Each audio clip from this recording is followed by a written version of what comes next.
Welcome to another edition of The Curling Show, the podcast that brings you interviews with the sport's top athletes and the people who shape the game. Brought to you by Local 59 and their line of steel furniture. See it at local59.com. I'm your host, Dean Gemmel, and this is the second half of a two-part interview with Jon Mead of Team Stoughton.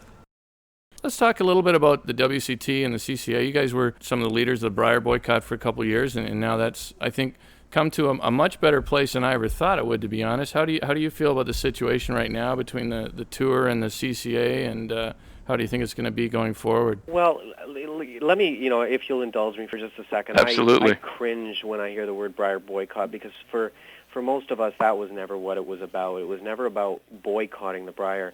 What it was about is that we looked at the curling environment and said it's just under-maximized for the top teams.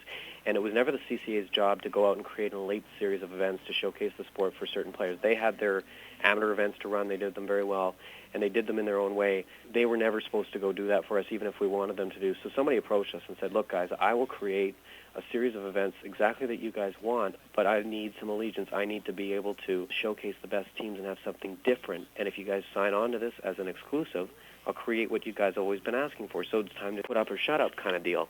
So that's what we did. And then we allowed it through media and just the negative words to get turned into a focus of, what we weren't doing, which was playing in the Brier, versus what we were doing. I'm not going to deny that there was some guys involved that, that their sole goal was just to stick it to the CCA. But I don't think, and certainly from the guys that I was close to throughout, that was the main focus of it. It was really about creating more top curling for fans and for the best players to help grow the game. And one of the negative byproducts of that was that for a while meant we weren't going to be playing in the Brier. So anyways, let me, that's my little tirade over it, and I appreciate the opportunity. Certainly since then, I think you see that for the most part, we've turned the corner in a relationship with the CCA. You see, there's been some announcements where the ladies and men's tours have come together.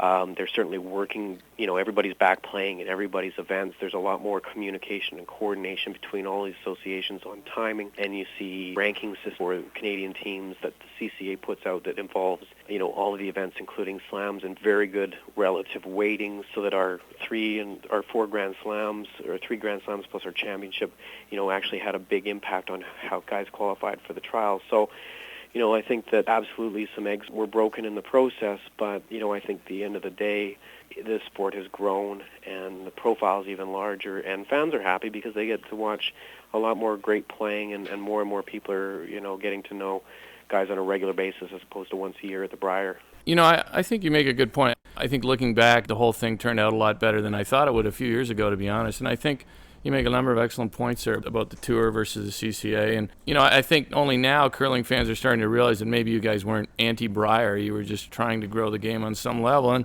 I hope the few fans that still resent it a bit are starting to come around. Yeah, it's been funny, even in the midst of that 2 years where we didn't play. I heard the odd person came up and gave me a tongue lashing, but for the most part, people were very, very supportive of what we were doing. They would have liked to have seen us play in the Brier as well, but they liked the creation of new events, and they missed us not playing in the Select, or they missed us not playing in the Brier. And, it's funny how people have jobs to sell newspapers and to sell this or that, and they do what they do, and for the most part they do it very well, even if we may not agree with the opinions. They have their opinion, and it's hard to understand their perception sometimes when you're right in the middle of it. But for the most part, people are fairly, are smart about these things, and they were able to see what was going on and see through it, and were very reasonable about it. So, most of where there's been ongoing resentment, it hasn't been with the fans. It's been with the odd person who's involved with a provincial or a national association or one of those militant teams out there that was totally interested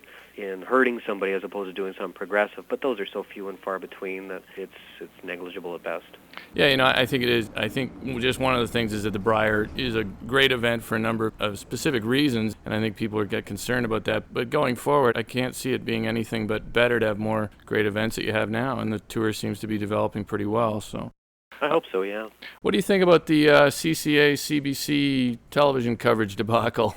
Well, yeah, it's obviously a concern because, this winter you've got arguably certainly the biggest Canadian event, and then you've got the Olympics following the Olympic trials. And, right now, every expectation is that they'll work out the TV for for then. But you wonder if there isn't something that could happen between the CBC strike and just not figuring out how to put it on. Is it possible that this stuff wouldn't end up on TV? And that would be, such a huge shame when you brought in a sponsor like Tim Hortons that, has the potential to be one of the best partners Canadian curling has ever seen. Right. And, the build-up to the Olympics, and you're going to have a phenomenal event out in Halifax. I certainly hope that they work it out and that it's on, mainstream media as much as it deserves to be, along with everything else. And, I have confidence that they'll get it done, but it's disconcerting, and it's, anytime you have some uncertainty, it can cast a bit of a shadow over what should be viewed as nothing but, just great things for the game. Yeah, it's been some interesting negotiating tactics, that's for sure. Let me talk just a little bit more about your team. You guys have been together for a number of years, and it seems that old friendly Manitoba has some pretty nasty team breakups over the years. So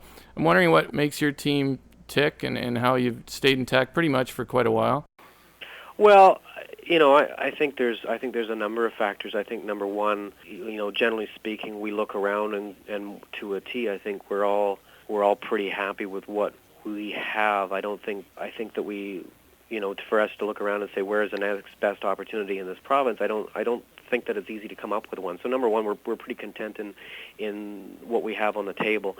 I think number two is we all have a very similar perspective on things, and that we've been able to separate the friendship from the curling standpoint. We understand that from our team's perspective, this is a bit of a business, and everybody goes in with very wide open eyes. If I got a phone call tomorrow and said, you know what, John, you're just not cutting it, and we need to make a change on a curling relationship, it would be tough. But on a personal basis, I understand it. It's a business, and the team has to do. It's not about me. It's about the team. So we're good friends, but we understand what this is all about. It's our friendship is bigger than the team, and the team is bigger than the individual. So we're all on very similar pages. We have the same goals. We have the same expectations. We have similar family situations, and I think those are the keys. We want to do the same things, and I think at the end of the day, probably the biggest thing where other teams run into problems is we all pull the same weight. There isn't a slacker on this team. There isn't somebody who takes a bunch of weekends off. There isn't a person that doesn't practice as much as the rest. You can trust that the other guy's putting in all the effort that he needs to get the job done, and as long as somebody's trying, it's hard to find fault. Is your team doing anything different in this off-season with the Olympic trials coming up? Yeah, we've done a few things a little bit differently. The first thing that we usually do over the summer is we spend a lot of time away from the game, and we're doing that again. But we've added some additional people to our team that have really taken a lot of the day-to-day grunt work away from us, which has been huge. It's really helped to rest and recuperate and get energized for the season. We've worked with our National Sports Center out here that have set up some plans so that we can take advantage of some sports therapy, whether it's, we would meet with a trainer a couple times a week, and we have access to massage therapy and things like that. So I think our goal to come into the season is more rested and more physically prepared than we've ever been, and I think that that's definitely, we're going to be in that situation. The other thing that we've done is we've contracted a local facility to put ice in much, much earlier this year between us and the Jennifer Jones team. We're investing a huge amount of money between our two teams into getting this ice ready, so that we've got 3 or 4 weeks on the ice as opposed to getting on the ice the day before our first event. So, those are very, very different. But because of what we have on the table this year with the Olympic trials and the Olympics, it's a very worthwhile and necessary investment. What's your first event of the season? We go out to Brandon for the Wheat City Classic the weekend of the 23rd to the 25th out there, and then we're right into it. What do you think accounts for the popularity of the game in Manitoba? Besides the usual joke about it being cold and, a harsh winter, what do you think is bigger than that? Well, I think it's always been around. It's been part of the culture for as long as I can remember, and so it has a huge history here. You've got the big MCA Bonspiel, and so, that's part of it. It's just, it's sort of like hockey is to Canadians. It's there by default. I think that, where it's continued to grow from that is that Manitobans have had success, and success always breeds interest.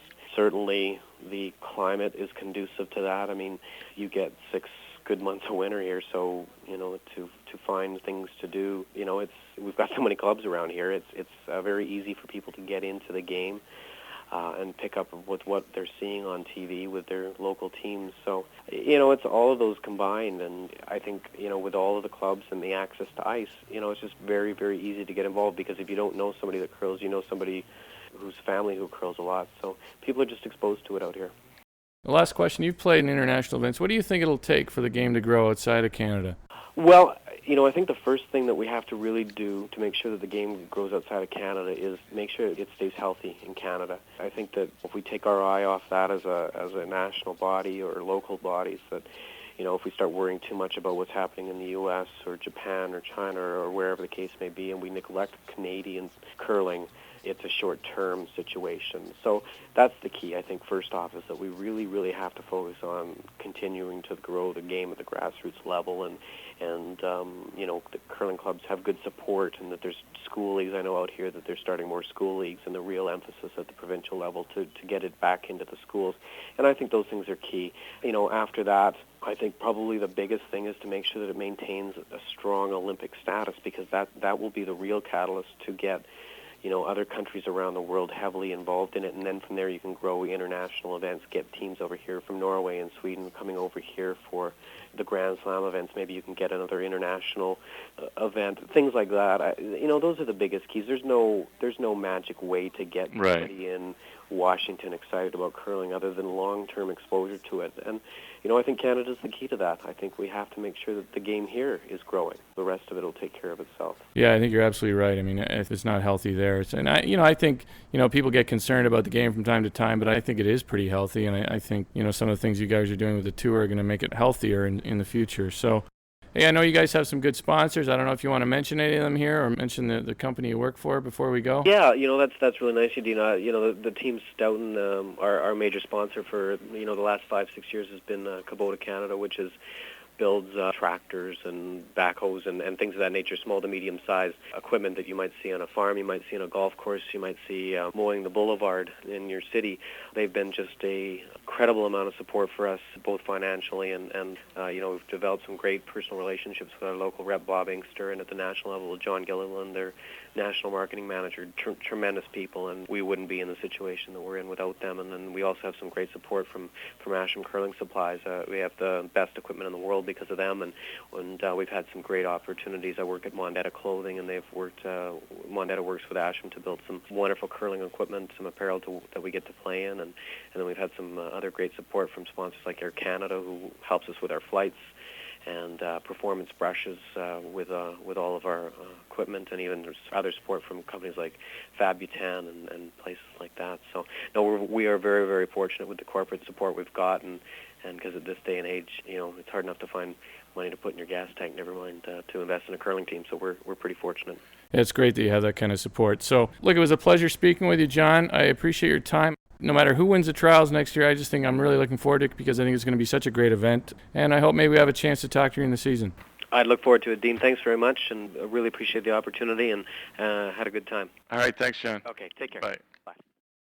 That wraps up our interview with Jon Mead on The Curling Show, brought to you by Local 59 and their line of steel furniture, available at local59.com.